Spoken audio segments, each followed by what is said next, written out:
Sunday suspense, শুধুমাত্র radio Mirchi 98.3 FM A. It's hot. Bangla সাহিত্যের রোমাঞ্চকর কিছু গল্প দিয়ে সাজানো আমাদের এই বিশেষ নিবেদন সানডে সাসপেন্স। আজ আপনার জন্য হরিনারায়ণ চট্টোপাধ্যায়ের লেখা ভূত চরিত। হরিনারায়ণ চট্টোপাধ্যায় জন্মেছিলেন 23শে মার্চ 1916 সালে ভবানীপুরে। তার প্রথম উপন্যাস ইরাবতী। ছোটদের জন্য লেখা বইয়ের মধ্যে অন্যতম ভয়ের মুখোশ ও পাথরের চোখ। তার গল্প থেকে বাংলায় অভিসারিকা আর হিন্দিতে মুঠ্ঠি ভর চাওয়াল ছবিগুলি তৈরি হয়। 1949 সালের ছবি চট্টগ্রাম অস্ত্রাগার লুণ্ঠনে তিনি অভিনয় করেছিলেন, পেয়েছিলেন তারাশঙ্কর পুরস্কার। তার মৃত্যু হয় 1981 সালে। আজকের গল্পটি আমরা শশধর প্রকাশনী থেকে প্রকাশিত হরিনারায়ণ চট্টোপাধ্যায়ের সেরা ভূতের গল্প এই বইটি থেকে নিয়েছি। প্রধান চরিত্রে গল্পকার ও বাকি ভূতেরা। গল্প পাঠে দীপ, গল্পের সূত্রধার সোমক। শুরু হচ্ছে ভূত চরিত। ভূত নেই বলি কি করে? এতদিন বুক ফুলিয়ে বন্ধু বান্ধবদের আসরে, সভা সমিতিতে বলে এসেছি, ভূত শুধু মানুষের ভয়ের ছায়া, দুর্বল মানুষের অসুস্থ কল্পনা। ভূত বিশ্বাসী কয়েকজন বন্ধু তর্ক করেছে, পৃথিবীতে তোমার চেয়ে অনেক পণ্ডিত বিজ্ঞ লোকেরা ভূতের অস্তিত্ব স্বীকার করেছেন, তুমি চিৎকার করে সে অস্তিত্বে ফাটল ধরাতে পারবে না, ইত্যাদি ইত্যাদি। সবিনয়ে তাদের বলেছি, পণ্ডিতদেরও ভুল হয়, বিজ্ঞজনেরা প্রমাদ মুক্ত নন। বিখ্যাত চিকিৎসকের ভুলের জন্য কত রোগী খতম হয়েছে, প্রথম শ্রেণীর উকিলদের ভুলে কত নিরীহ লোকের ফাঁসি হয়েছে, তার ঠিক নেই। কাজেই তোমাদের ও প্রমাণ আমি মানতে রাজি নই, যতক্ষণ না আমি নিজের চোখে দেখছি। বন্ধুরা মারমুখী হয়ে উঠেছে। তার মানে তোমার স্থূল দেখাটাই আসল, তুমি নিজের চোখে একবার। তাদের আমি বাধা দিয়ে বলেছি, তোমরা কি বলবে আমি জানি। আমেরিকা দেখিনি বলে আমেরিকা নেই, আমার ঠাকুরদার বাবাকে আমি চাক্ষুষ দেখিনি, কাজেই তারও অস্তিত্ব নেই, এই তো। কিন্তু আমেরিকা ফেরত অনেক লোকের সঙ্গে আমার পরিচয় আছে, তারা আমেরিকা দেখেছে, আর ঠাকুরদাকে আমি দেখেছি, তাই বৈজ্ঞানিক কারণে তার বাবাও নিশ্চয়ই ছিলেন। কিন্তু তোমরা কেউ ভূত দেখেছ? এমন কাউকে আমার সামনে হাজির করতে পারো যিনি চাক্ষুষ ভূত দেখেছেন? বন্ধুরা আমার মতো নাস্তিক সম্বন্ধে হতাশ হয়ে তর্ক বন্ধ করেছে। নাস্তিক কারণ তাদের মতে ভূত যে মানে না, ঈশ্বরের অস্তিত্ব সম্বন্ধে তার বিশ্বাস না থাকাই স্বাভাবিক। আমি নিজে কিন্তু কম চেষ্টা করিনি। যেখানে ভূতের গন্ধ পেয়েছি সেখানে ছুটেছি। পোড়ো বাড়িতে, জলা জায়গায়, দীপান্তরের মাঠে, গোরস্থানে, শ্মশানে, কিন্তু ভূতের দেখা পাইনি। এমনই করে স্কুল জীবনটা কাটল, কলেজ জীবনেরও কিছুটা। একদিন ক্লাস ছিল না, কমন রুমে বসে গল্প করছিলাম। নানা ধরনের কথাবার্তা, দেশ বিদেশের কথা, চাকরির অবস্থা, সাধারণভাবে মানুষের মধ্যে ধর্মহীনতার প্রসার। শেষকালে শুরু হলো ভূতের কাহিনী। আমার এক সতীর্থ বলল, মানুষ যত সভ্য হচ্ছে, শহরের প্রসার হচ্ছে, ততই ভূত সরে যাচ্ছে। আমি হেসে বললাম, ভূত ছিলই না কোনোদিন, কাজে সরে যাওয়ার প্রশ্ন ওঠে না। আমার কথা শেষ হওয়ার আগেই গুরুগম্ভীর কণ্ঠ কানে এলো, বলো কি হে, ভূত নেই? চমকে ফিরে দেখলাম একটু দূরে আর একটা চেয়ারে একজন ছাত্র, বয়সে আমার চেয়েও বড়, এক মুখ গোঁফ আর দাড়ি, চোখে পুরো পাওয়ারের চশমা। জানতাম ছাত্রটির নাম আনন্দমোহন, দর্শনে এমে পড়ছে। ভূত দেখবার সাহস আছে? দলের সবাই চুপচাপ, কেবল আমি বললাম, হ্যাঁ আছে। আনন্দমোহন চেয়ারটা টেনে আমার পাশে বসলো, এক দৃষ্টে কিছুক্ষণ আমার দিকে তাকিয়ে থাকলো, তারপর বলল, কিছু হলে আমাকে দায়ী করতে পারবে না কিন্তু। হেসে বললাম, নিশ্চিন্তে থাকুন, আমি সাবালক, আপনার কোনো দায় থাকবে না।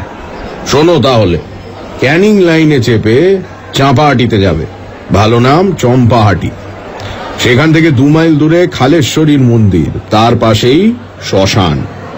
অমাবস্যার রাতে সেই শ্মশানে গিয়ে রাত কাটিয়ে ফিরে আসতে হবে, অবশ্য যদি তোমার বরাতে ফিরে আসা থাকে।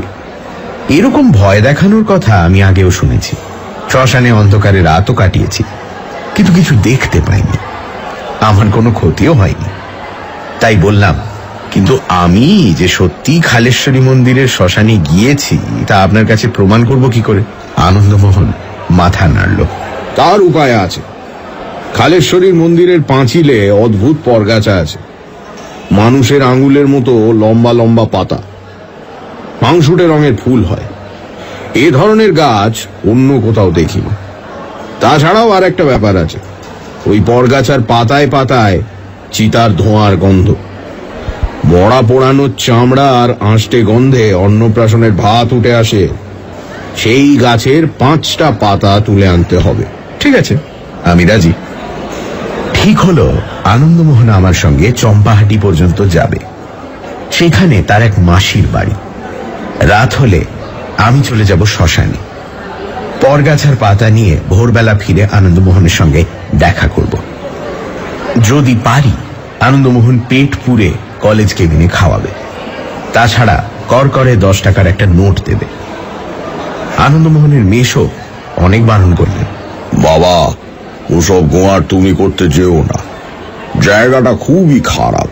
তান্ত্রিকরা উপাসনা করেন, অমাবস্যায় নিঘাত ওদের আবির্ভাব হয়। এসে উত্তর দিলাম, ওদের সঙ্গে মোলাকাত করতেই তো যাচ্ছি। আমি যখন নাছোড় বান্দা তখন আনন্দমোহনের মেশো একটি রুদ্রাক্ষ হাতে বেঁধে দিয়ে বললেন, রাম রাম, বিপদে পড়লে রাম নাম জপ করবে। আর কি বলবো বাবা, এসব সর্বনেশে খেলায় মেতো না, কোনোদিন মুশকিলে পড়ে যাবে।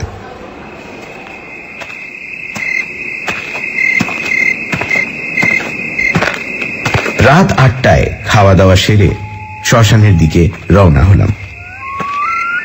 ঘুটঘুটে অন্ধকার, ভালো করে পথ দেখাই যায় না। ঝোপে ঝোপে জোনাকির ঝাঁক। কয়েকবার বিশ্রী সুরে পেঁচা ডেকে উঠল। চারিদিকে ঝিঁঝির আওয়াজ। এসবে আমি অভ্যস্ত। এর আগে বাজি রেখে বার তিনেক নানান জায়গায় শ্মশানে গিয়েছি। মরার খাট থেকে গাঁদা ফুলের মালা ছিঁড়ে এনেছি। প্রায় ঘন্টা 3 পর শ্মশানে পৌঁছলাম। এতটা সময় লাগবার কথা নয়। মনে হয় পথ হারিয়েছিলাম। শ্মশানের কাছাকাছি আসতেই তীব্র মাংসলো গন্ধে বমি আসতে লাগল।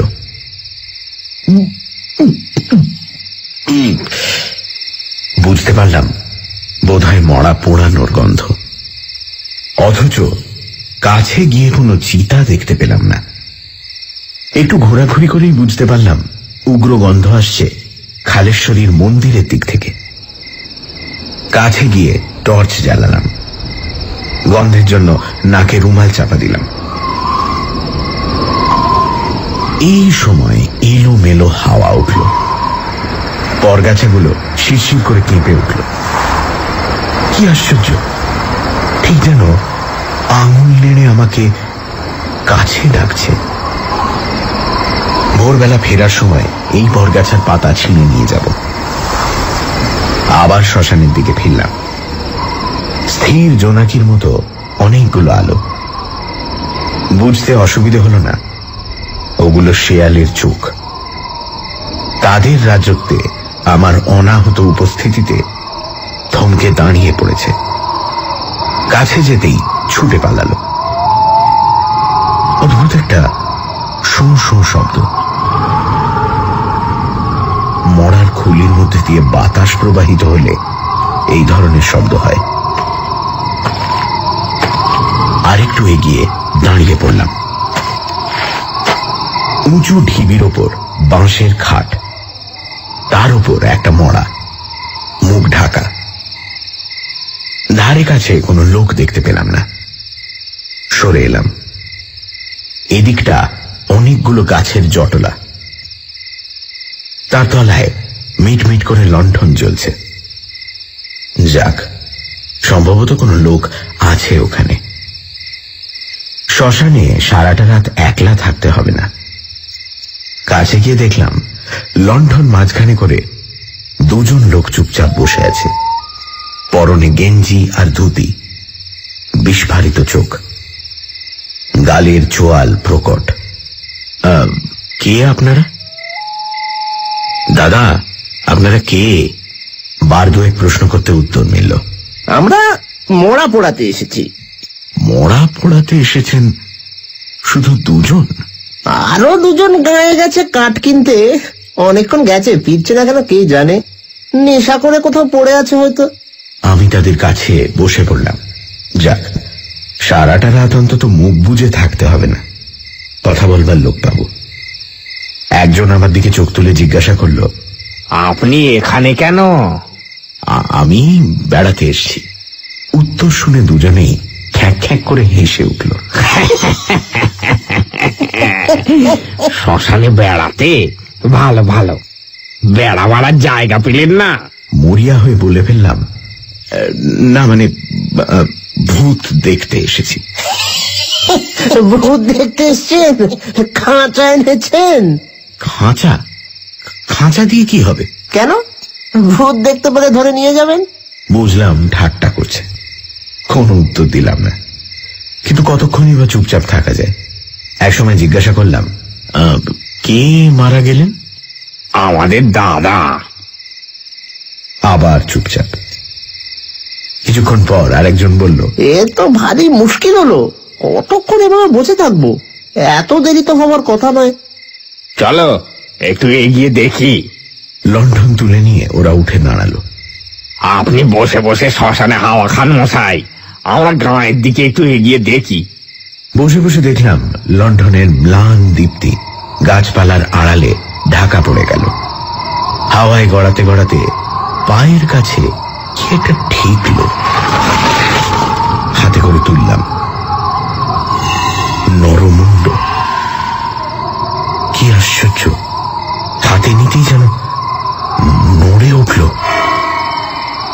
জীবন্ত বস্তুর মতো। মাটিতে ফেলে দিতেই আবার গড়িয়ে গড়িয়ে চলে গেল। বুঝতে পারলাম মনের ভুল। না, মনের ভুল নয়, মনের ভয়। ভয় ঝেড়ে ফেলার জন্য উঠে দাঁড়ালাম। হাঁটতে হাঁটতে ডোবার ধারে গিয়ে হাজির। ধারে একটা হিজল গাছ, তাতে হেলান দিয়ে বসলাম। বোধহয় তন্দ্রা এসে গিয়ে থাকবে। গায়ে ফোঁটা ফোঁটা বৃষ্টি পড়তে চমকে জেগে উঠলাম। টর্চের আলোয় হাত ঘড়ি দেখলাম, রাত 3টে। তার মানে অনেকক্ষণ ঘুমিয়েছি। আর ঘন্টাখানেক।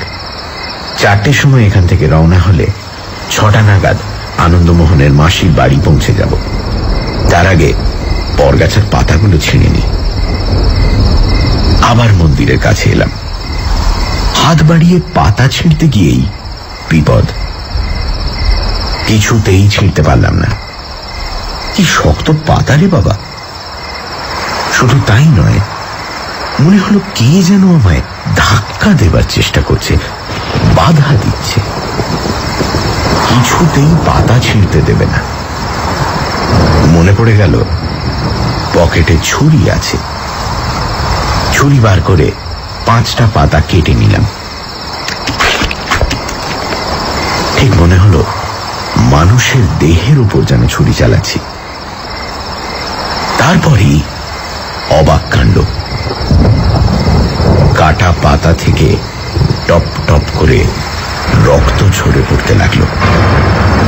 রক্ত মানে লাল রঙের রস। পাতা 5টা রুমালে বেঁধে শ্মশানে ফিরে এলাম। মিটমিট করে লণ্ঠন জ্বলছে, তাহলে লোকগুলো বোধহয় ফিরে এসেছে। লণ্ঠনের কাছে গিয়েই চমকে উঠলাম। সারি সারি 3টে খাটিয়া, কিন্তু লোকজন কোথায়? এরা এলোই বা কখন? টর্চের আলো ফেললাম খাটিয়ার উপর। তারপর মনে হলো পিঠের শির দাঁড়াবে ঠান্ডা একটা শিহরণ।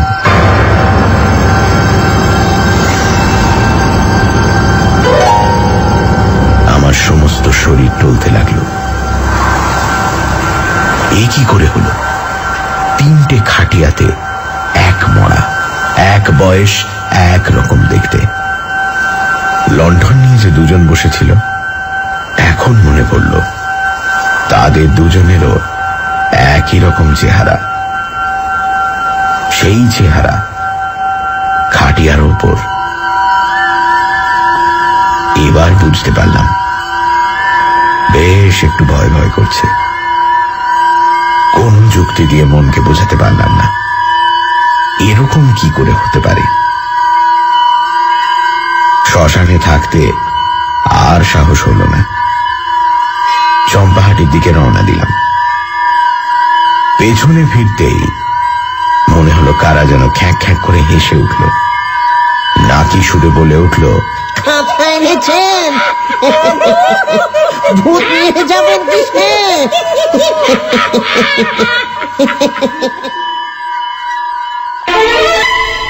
সানডে সাসপেন্স, শুধুমাত্র রেডিও মির্চি 98.3 FM এ।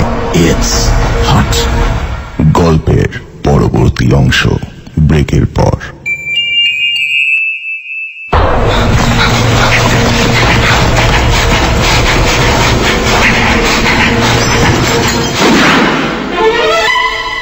সানডে সাসপেন্স, শুধুমাত্র radio Mirchi 98.3 FM A. It's hot. ভূত নেই এটা প্রমাণ করতে খালেশ্বরী শ্মশানে রাত কাটানোর বাজি ধরেন লেখক। শ্মশানঘাটে তার আলাপ হয় মরা পোড়াতে আসা দুটি অদ্ভুত লোকের সাথে। শ্মশান থেকে বেরোনোর সময় লেখক দেখেন ওই দুটি লোক আর খাটিয়ায় শোয়ানো তাদের মৃতদেহের মুখ হুবহু এক। তারপর সেবার বাজি জিতেছিলাম বটে, আনন্দমোহনের প্রশংসাও পেয়েছিলাম, কিন্তু মনের মধ্যে একটা সন্দেহ দানা বেঁধে রইল। ভূত যদি নেই তাহলে একই চেহারার তিনটে মরা পাশাপাশি দেখলাম কি করে? বিশেষ করে যে দুজনকে কিছুক্ষণ আগেই জীবন্ত দেখেছি, কথা বলেছি যাদের সঙ্গে, তারাই মরা হয়ে খাটিয়ায় শুয়ে। ভৌতিক না হলেও অলৌকিক তো বটেই। অনেক বছর কেটে গেছে, ভূতের কথা ভাববার আর অবসর পাইনি। ডাক্তারি পড়া নিয়ে প্রাণান্ত। 5 বছরের কোর্স শেষ হলো 7 বছরে। পরীক্ষার মুখে ঠিক একটা করে ঝঞ্ঝাট। তারপর হাসপাতালে 1 বছর হাউস সার্জন হিসেবে। জীবনের বিভৎস দিকটার সঙ্গে পরিচিত হলাম। সেই সময় সারা শহরে খুনোখুনি রাজত্ব।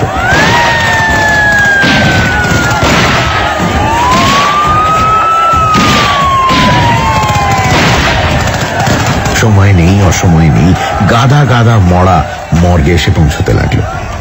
বোমায় কারোর হাত পা উড়ে গেছে, ছোড়ার আঘাতে কারোর পেটে নাড়ি ভুঁড়ি বাইরে এসে পড়েছে। আবার পথ দুর্ঘটনায় বলিও আছে, লরি কিংবা বাসের তলায় থ্যাঁতলানো দেহ। এই সব মরা চিরে রিপোর্ট দিতে হতো। এই কাজে আমার সহায় মাধাই ডোম। সেই অর্ধেকের বেশি কাজ করে দিত। খালেশ্বরী মন্দিরের সেই পরগাছার গন্ধে একদিন নাকে রুমাল চাপা দিতে হয়েছিল, কিন্তু এখন স্তূপাকৃত মরার গাদার মধ্যে ঘোরাফেরা করে কোনো গন্ধ পাই না। এক রাতে ঘুমে অচেতন ছিলাম, হঠাৎ দরজায় ধাক্কা। ডাক্তার সাহেব, ও ডাক্তার সাহেব, ডাক্তার সাহেব। অল্প ডাকেই ইদানিং ঘুম ভেঙে যেত। তাড়াতাড়ি উঠে দরজা খুলে দেখলাম মাধাই ডোম দাঁড়িয়ে। কি খবর জানাই ছিল, তবু জিজ্ঞাসা করলাম, কি ব্যাপার? একটা মরা এসেছে হুজুর। তারা কিসের? কাল সকালেই নয় হবে? না, আপনি একবার আসুন। আশ্চর্য লাগলো, মাধাই ডোমের এত আগ্রহ দেখিনি এর আগে। পোশাক বদলে মর্গে চলে এলাম। মেঝের ওপর স্ট্রেচারে শোয়ানো রয়েছে, মনে হচ্ছে যেন ঘুমোচ্ছে। বছর 19-20 বেশি নয়। এক মাথা ঢেউ খেলানো চুলের রাশ, কালো চুলের মাঝখানে পদ্মের মতো ঢলঢলে একটি মুখ। মুখে কোনো বিকৃতি নেই, একটুও কুঁচকয়নি কিছু। কে নিয়ে এলো? পুলিশ। মারা গেল কিসে? উত্তরে মাধাই ডোম দেহটা উপুর করে দিল। পিঠের দু জায়গায় গভীর ক্ষতের চিহ্ন। মনে হলো ধারালো ছোরা দিয়ে দুবার আঘাত করা হয়েছে। মাধাই ডোম আজকাল অনেক বিজ্ঞ হয়েছে। গম্ভীর গলায় বলল, পার্টির ব্যাপার হুজুর, আজকাল যা হয়েছে আর কি। নিজের কাজ শুরু করে দিলাম। ঘণ্টাখানেকের বেশি লাগলো না, রিপোর্ট লেখাও শেষ। মাধাই ডোমকে জিজ্ঞেস করলাম, বডি নিতে কেউ এসছে? না হুজুর, এখনো হয়তো সর্বনাশের খবরই পাইনি। তা ঠিক, কাল খোঁজ পড়বে। পরের দিনও কেউ এলো না। পুলিশ মৃতদেহের ফটো নিয়েছিল, তার ফটো ছাপিয়েও দিয়েছিল বড় বড় খবরের কাগজে। 3-4 পার হয়ে গেল, দেহ নিতে তবুও কেউ এলো না। ওষুধ ইঞ্জেকশন দিয়ে মৃতদেহ ঠিক রাখার চেষ্টা করা হয়েছিল যাতে গন্ধ না বের হয়, কিন্তু দেহ আটকে রাখবার একটা সীমা আছে। মাধাই ডোম এসে তাগাদা দিতে লাগলো, হুজুর আর কদিন আটকে রাখবো, হুকুম দিন গাদায় পুড়িয়ে দিই। মাধাই ডোমের উদ্দেশ্যও ছিল, অনেক হাড়ের ব্যবসায়ী চড়া দামে কঙ্কাল কিনতে চায়। বেওয়ারিশ লাশ তাদের পাচার করে দেওয়া খুব লাভজনক। যখন ভাবছি কি করব, তখন একজন ছাত্র এসে খবর দিল, স্যার একটা ছোকরা আপনার সঙ্গে দেখা করতে চায়। এরকম অনেকেই আসে, আত্মীয় স্বজনকে হাসপাতালে ভর্তি করতে চায় কিংবা মেডিকেল রিপ্রেজেন্টেটিভ ওষুধ গছাতে উৎসাহী।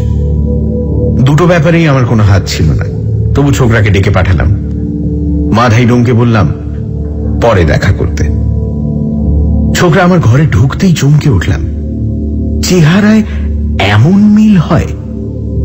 মৃতা মেয়েটির সঙ্গে অদ্ভুত সাদৃশ্য, মুখ, চোখ, রং সবই একরকম। মেয়েটি যেন পুরুষের বেশ পরে এসেছে। কিছুক্ষণ কথা বলতে পারলাম না, তারপর বললাম, হ্যাঁ কি চাই? আমার বোন আভার বডিটা নিতে এসছে, ছোড়া মারার কেস। আচ্ছা, এত দেরি হলো আপনার? আমি অনেক দূর থেকে আসছি, খবরের কাগজে ফটো দেখে চিনতে পেরেছি। কথাগুলো বলার সময় ছোকরার গলা অশ্রুরুদ্ধ হয়ে এলো। মৃদু কণ্ঠে বলল, দেশ থেকে এ হানাহানি যে কবে শেষ হবে। আমি বলেই ফেললাম, আপনার সঙ্গে আপনার বোনের চেহারার কিন্তু অদ্ভুত মিল। ছোকরা কিছুক্ষণ এক দৃষ্টে আমার দিকে দেখল, তারপর বলল, সত্যি কথা বলতে কি, আমরা যমজ। আমি আভার চেয়ে 7 সেকেন্ডের বড়। বডি ছেড়ে দেওয়ার জন্য যা প্রয়োজন করে দিলাম। মনে একটু সান্ত্বনা পেলাম, যাক মেয়েটির দেহের সদ্গতি হবে। ব্যাপারটা ঘটল ঠিক পরের দিন। কোয়ার্টার থেকে বের হয়ে হাসপাতালে ঢুকছি, মাধাই ডোমের সঙ্গে দেখা। হুজুর আর একজন লাশের খদ্দের এসছে। কে? এ আবার কোন লাশের? আরে সেই ছোঁড়া মারার কেসটা হুজুর, অল্প বয়সী মেয়েটা। বলিসনি কাল তার ভাই লাশ নিয়ে গেছে? বলেছি হুজুর, ভদ্রলোক একবার আপনার সঙ্গে দেখা করতে চান। বিরক্তিকর। বললাম, আসতে বলো। ভদ্রলোক ঢুকলেন, প্রৌঢ়, মাথায় কাঁচা পাকা চুল, চোখে বেশি পাওয়ারের চশমা, খুব গম্ভীর চেহারা। আমি বললাম, আপনি ডোমের কাছে শোনেননি? শুনি তো আপনার কাছে এসেছি সত্যি কথাটা জানতে। যা বাবা, এর আবার সত্যি মিথ্যে কি? ভাই এসে লাশ নিয়ে গেছে, যমজ ভাই। সামনে রাখা চেয়ারে ভদ্রলোক বসে পড়ে বললেন, হ্যাঁ যমজ ভাই? মানে অঞ্জু এসে বডি নিয়ে গেছে? এরে নাম তো মনে নেই, খাতায় লেখা আছে, দেখতে পারেন। আপনি কে? আমি আভার বাবা। বাবা? হ্যাঁ, চাকরি থেকে অবসর নিয়ে রেবতীপুরে থাকি। রেবতীপুর অজপাড়াঙ্গা, বর্ধমান থেকে 30 মাইল। আমার সেই মেয়ে আভা এখানে কি করতো আমি জানি না। সত্যি বলতে কি আমার সঙ্গে যোগাযোগ ছিল না, শুনেছি বাজে লোকের খপ্পরে পড়েছিল, চালের চোরা কারবার করত। ভদ্রলোক দীর্ঘশ্বাস ফেলে পকেট থেকে ভাঁজ করা খবরের কাগজ টেনে বার করলেন। কাল একটা কাজে আমি বর্ধমান এসেছিলাম। কি আশ্চর্য ব্যাপার দেখুন, জিনিস কিনে ঘায়ে ফিরছি, সেই কাগজের মোড়কে আবার ছবি। অবাধ্য হোক যাই হোক, মেয়ে তো, সকালেই ছুটে চলে এলাম। কিন্তু আপনাকে তো বললাম আপনার ছেলে এসে বডি নিয়ে গেছে। কিন্তু তা কি করে হতে পারে? ভদ্রলোক অদ্ভুত দৃষ্টিতে আমার দিকে তাকালেন। না হবার আবার কি আছে, আপনার মতন তিনিও খবরের কাগজ দেখেই এসেছিলেন। সে কি বলছেন আপনি? অঞ্জু তো 5 বছর আগে মারা গিয়েছে, বাস্তব ঘটনায়। এবার আমি সোজা হয়ে বসলাম। সে কি? সেই জন্যই তো আশ্চর্য লাগছে। অঞ্জু, না না না না না না না, অঞ্জু কি করে আসবে? অনুভব করতে পারলাম শরীরের রক্ত মুখে এসে জমেছে। অনেক বছর আগে কালেশ্বরী মন্দিরের পাশে শ্মশানের সেই অভিজ্ঞতাটা মনকে আচ্ছন্ন করল। দুটো ঘটনাই তো আমার নিজের চোখে দেখা। ভূত নেই এ কথা বলি কি করে, কোন যুক্তিতে?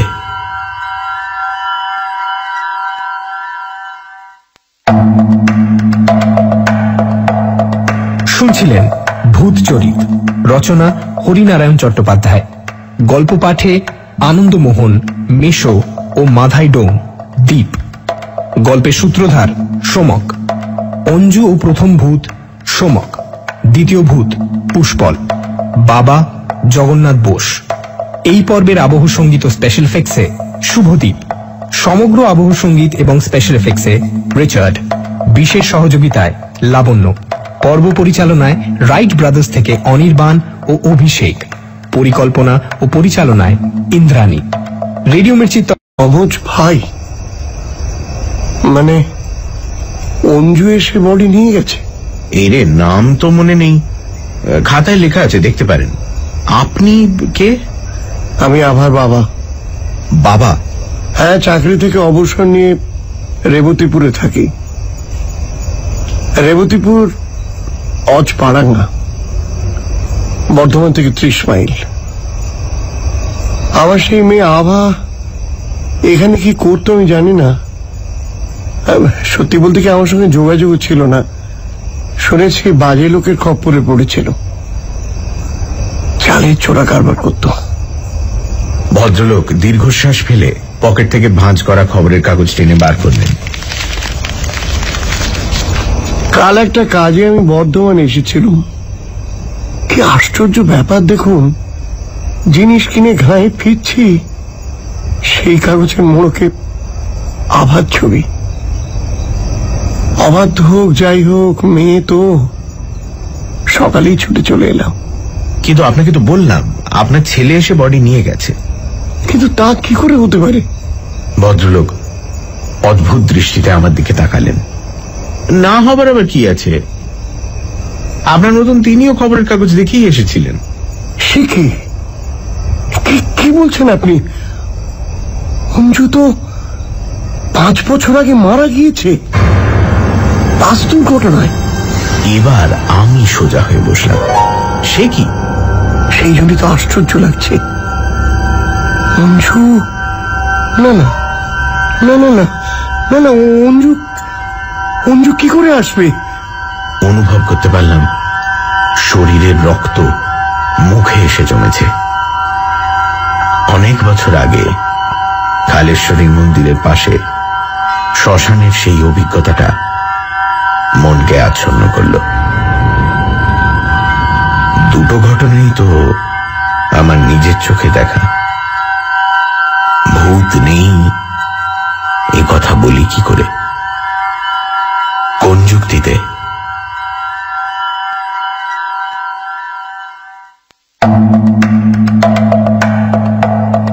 শুনছিলেন ভূত চরিত, রচনা হরিনারায়ণ চট্টোপাধ্যায়, গল্প পাঠে আনন্দমোহন, মেশো ও মাধাই ডোং, দ্বীপ। গল্পের সূত্রধার সোমক। অঞ্জু ও প্রথম ভূত সোমক, দ্বিতীয় ভূত পুষ্পল, বাবা জগন্নাথ বোস। এই পর্বের আবহ সঙ্গীত ও স্পেশাল এফেক্টসে শুভদীপ, সমগ্র আবহ সঙ্গীত এবং স্পেশাল এফেক্টসে রিচার্ড, বিশেষ সহযোগিতায় লাবণ্য, পর্ব পরিচালনায় রাইট ব্রাদার্স থেকে অনির্বাণ ও অভিষেক, পরিকল্পনা ও পরিচালনায় ইন্দ্রাণী। রেডিও মির্চি এই পর্বের আবহ সঙ্গীত ও স্পেশাল এফেক্টসে শুভদীপ, সমগ্র আবহ সঙ্গীত এবং স্পেশাল এফেক্টসে রিচার্ড, বিশেষ সহযোগিতায় লাবণ্য, পর্ব পরিচালনায় রাইট ব্রাদার্স থেকে অনির্বাণ ও অভিষেক, পরিকল্পনা ও পরিচালনায় ইন্দ্রাণী। রেডিও মির্চি পরিচালনায় ইন্দ্রাণী। রেডিও মির্চি